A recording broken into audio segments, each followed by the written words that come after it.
China's population has been growing non-stop over a great period of time. They went from 500 million to about 1.4 billion. That's bigger than the United States, Europe, and Australia combined.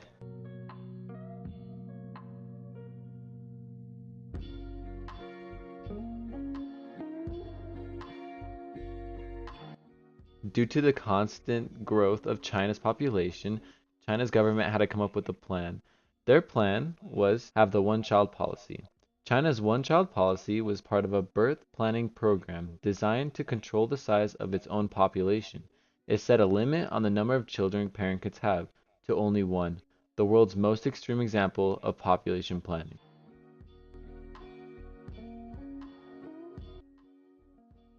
China's one-child policy was intended to help population growth. Instead, it has led to negative unintended consequences, such as diminishing labor force, an aging population, the neglect of basic human rights, and an unbalance in gender.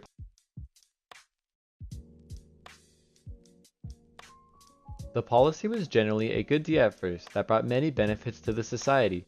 Because the population went down, China found its resources did not deplete as fast. There was also less people to manage and have work, but on the other hand, many issues arose. We can see that there was an issue with the 4-2-1 homes. Supporting two sets of grandparents and parents was an overbearing task for just one child trying to sustain himself. Other issues arose, such as not enough laborers in the workforce and a large want for a boy as a child.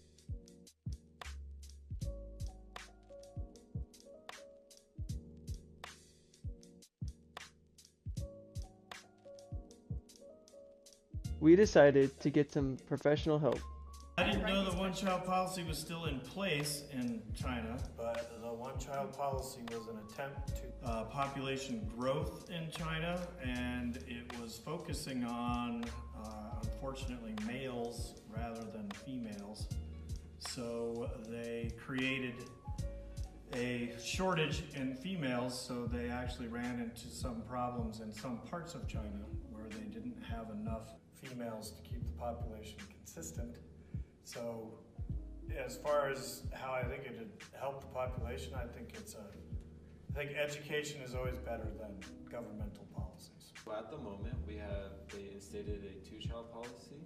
So do you think that would help them economically? Economically, it depends on what they're doing with the children.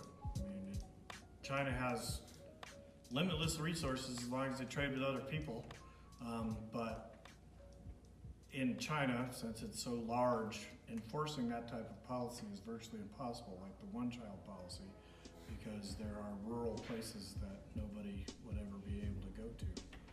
So do I think it's going to help them economically? No. Do I think it's going to hurt them economically? Probably not, because the government determines most of their economics anyway.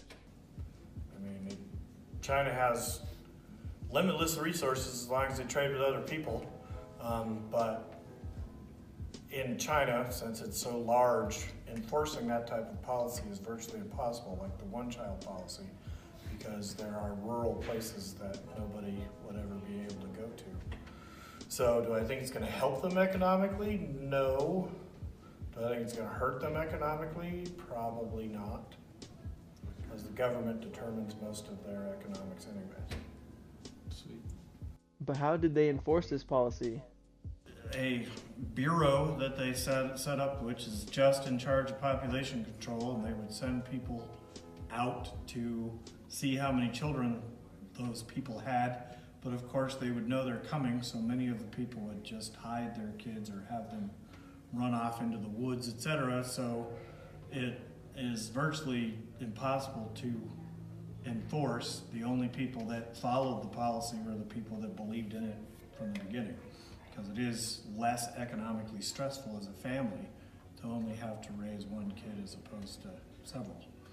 So enforcement was virtually impossible, but if they did catch somebody, theoretically the stories go that they would kill those kids, etc. But whether that actually happened or not is hard to prove, because China doesn't like to show what they did or didn't.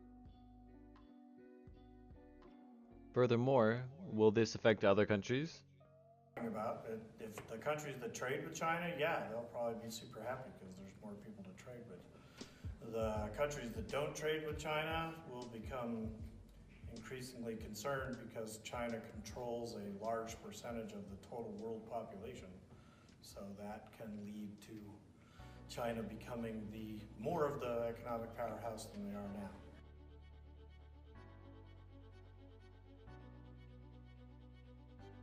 By the thousand, men were moving to other countries to find their soulmate. Romantic, right? Wrong. With the new policy, a lack in the man-to-woman ratio was created. Speaking in the past, we found that men and women had no issues with this ratio. It was pretty even. Everything changed when the one-child policy was enforced. There were too many men. 40 million too many. But why so many men, you might ask yourself? You see, in China, historically, it was stated that men are not only the head of the household, but would carry on their family name. Men also being the more respected gender in China. Multiple issues rose from this. You can only have one child to be a boy, right?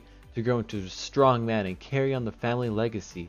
Well, what if you had a girl? Or what if this boy was handicapped or had autism, etc.? Sporadic efforts were made to modify the one-child policy to try to fix this.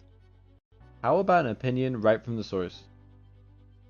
Hi, I'm Mr. Chiu. I'm a teacher in Rio Range High School. Originally, I'm from China, which is a country with a large population. And the people there are kind of conservative. They value education, family, and it's probably just like other places. Looking for some more information on the one-child policy, we asked Mr. Chu what he knows about it. One-child policy was imposed since 1979. At that time, China predicted the population growth is going to be very large. So it's necessary for the country to control the population. Otherwise, the population will go skyrocket.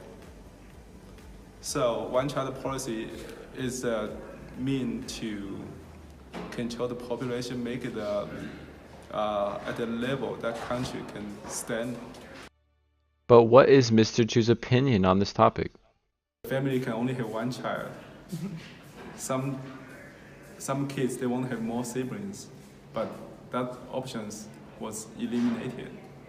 So some family may want to have more children, and that choice was also wiped out. So the positive side is the country is going to have a population that is tolerable for the country economy to grow. Do you think this policy has changed the way China views their culture from before and then after? The culture remains the same. The birth control is just necessary. And no country wants to have a population of more than 2 billion or 3 billion, right? Yes, and that means the resource will be very, very, very limited to each person. So are you for or against the one-child policy? I am for the policy. I'm pro the policy. Okay, slow down and say that again. I'm pro the policy, just because it's very necessary. Now think about the population. It has increased probably like 2 or 3 billions in the last 2 decades. And in our world, the resource is kind of limited. That means we need to take responsibility for the birth control. Not every family needs to have 6, 7 kids. Okay, thank you.